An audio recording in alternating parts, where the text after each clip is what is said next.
to shift your pencil to the hand that you do not write with. And for 30 seconds, I'm going to ask you to talk about our think, plan, don't write, just plan in your brain about vacation. Favorite thing about vacation?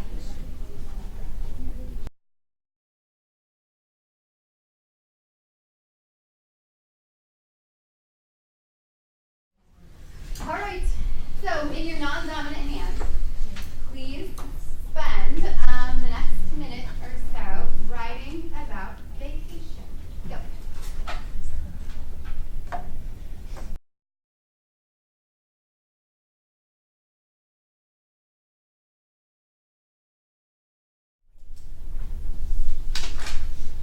Okay, so I'm going to ask you just to reflect a little bit.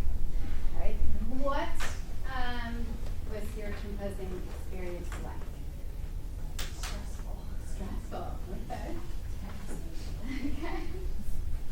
And look at your actual hand. Can you breathe? When I did it, I was like, ooh, I'm back to being a first grader. All right. Did you have trouble physically with it? Did you notice that it affected spelling? And how about the actual formation of your letters? All right. Did you find yourself simplifying your vocabulary so you wouldn't have to write such long words? Okay. Did you stop before I said stop? Did you just kind of say, okay, done? Sometimes that happens. What is it? Okay, done. I'm going to try this. It's like, okay, get it. How much of the things you thought you were going to write about vacationing actually showed up on your paper? You didn't quite get there. No. So the reason I'm asking us just to think about this or do this is because this is what our students are feeling like when we're saying, okay, just write. What, you got an idea, go write it, write your idea. It's so exciting, but this is what happens when you are still struggling with the formation of the writing, and you're struggling with the vocabulary, how to spell, all of those things, then the ideas become hard. When we said today, it's hard, this feels hard. So I'm going to stand here today not as an expert in special education. That is you. So that's why you're here, and that's why we're relying on you, and you know your students. I'm going to just ask you to think about some things with me today and share with me how we can better support you in the area of helping your students write. So that's just what we're going to think about. So as we've been researching, and I'll just tell you, I've been doing lots of reading and trying to learn as much as I can about all of the students and the best practices for writing. We came across this challenges for writers. So as you were writing, I put that in front of you. If you could grab that, please. And here's just what I want you to do next. Thinking about your students, just move through the bullets, and as you move through the bullets, just write the students you work with names who come to mind when you read that book. These would be reasons why writing is difficult for them.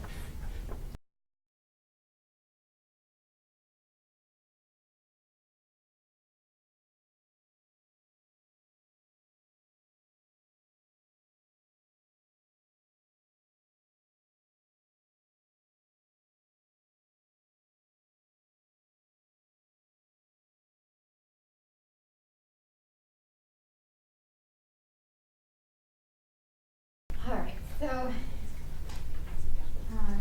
we're thinking about your kids and a little understanding of maybe what it feels like to struggle again.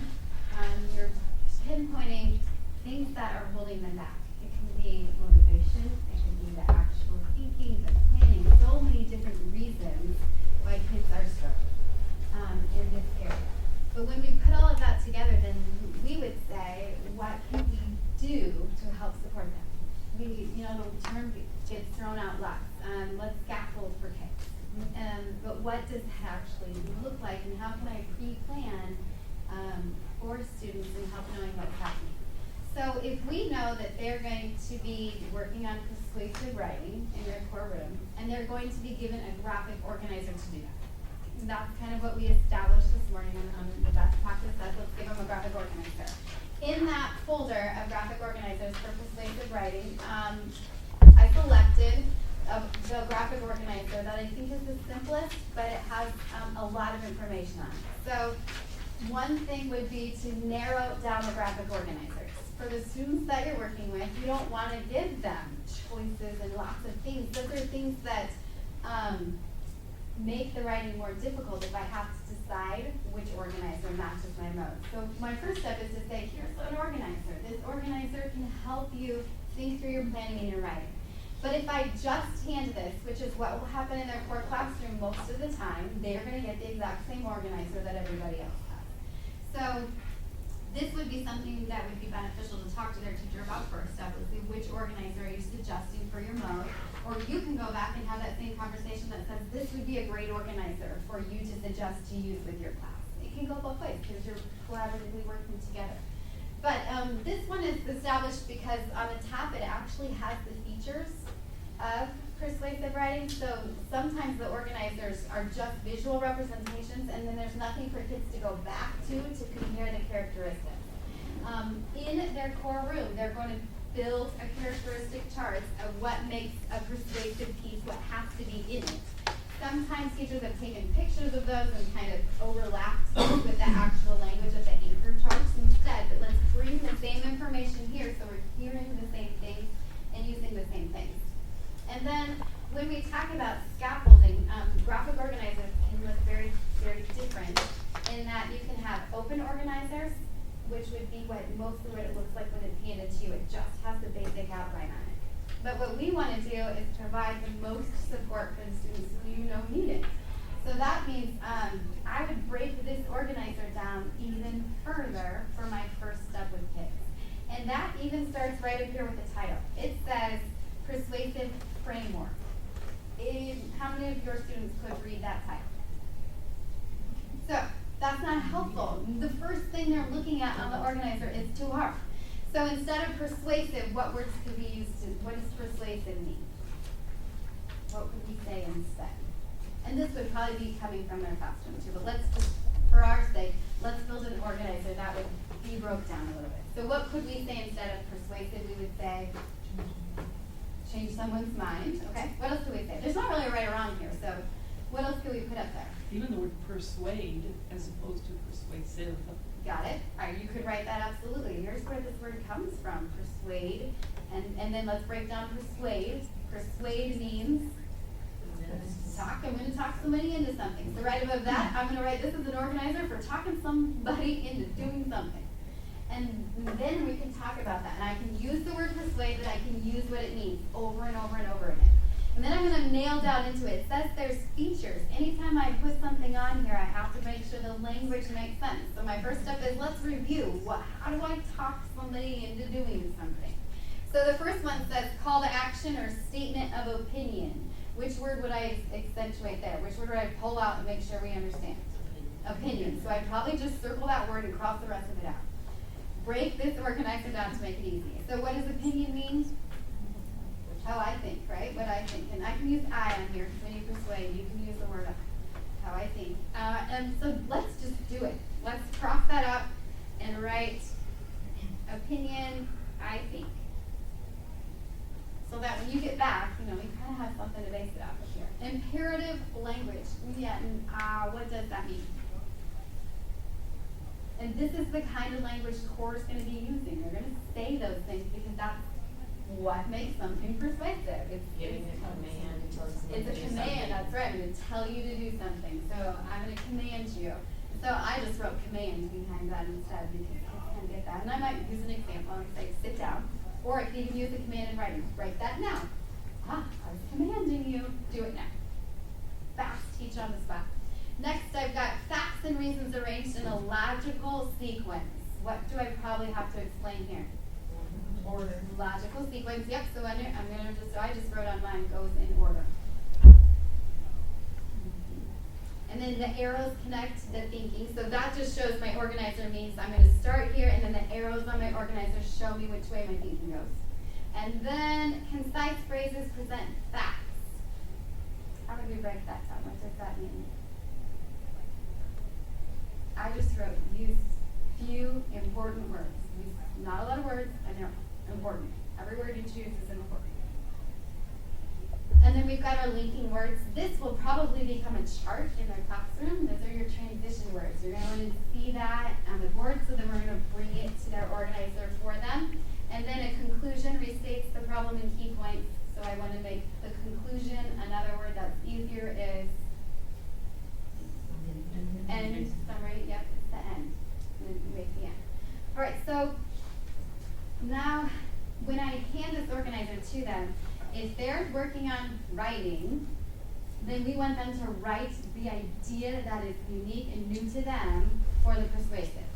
But I can provide them stems and the transition words and the thinking that would help them link those ideas together. So on the organizer, the position is once again, how I feel about what I think. So then give me your statement. My beginning stem can just say, I think, or I want you to, or I believe strongly that. So I can give you stems to get you started. You have to provide the rest of the idea as well. Now, some of your kids might need even more scaffolding than that. More scaffolding than that would be, I provide an entire sentence with a closed phrase, and you fill in the close. So the beginning capital's there, the period's at the end. I don't worry about the grammatical parts of this. I'm in my planning stage. All I have to get is my ideas to match what I'm looking for here. And then I have support. So the support would be right next to that, I just wrote why. Why do I think that? Why do I think that, or or how am I going to get you to change your mind? Might work here as well. So my stems were just one reason I believe. Or I could say one reason that supports my idea. Or I could say it is important because. These would all be stems that could launch that type of thinking. So what could we put here in the second one? Another reason, yeah, absolutely. What else?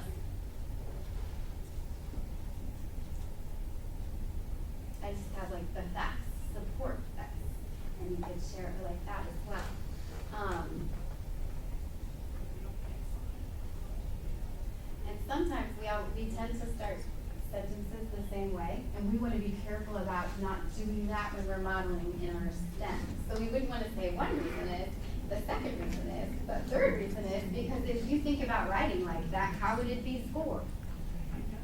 It wouldn't be, so we don't want to model that. So we want to say, if we're modeling, we want to model. So maybe here, I just wrote a blank is the final reason. Let's put the reason first and the transitional statement second, or my stem second. So lots of ways to think about that. So I'm providing them the sentence stems. And then I hit to my conclusion, and I can bring my linking words from up here, write down, in conclusion, to summarize. Or if you need even more support, you would say, because of this, this, and this, I want you to do this. And the actual, if we call that framing, sentence frames, are provided for them.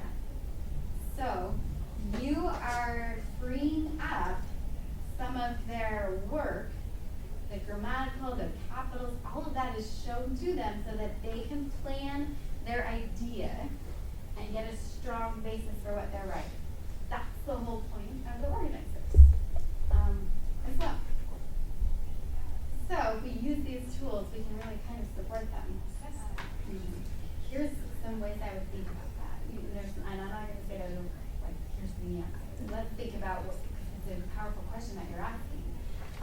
First of all, I'm providing this as a model for them to give me an idea of one thing.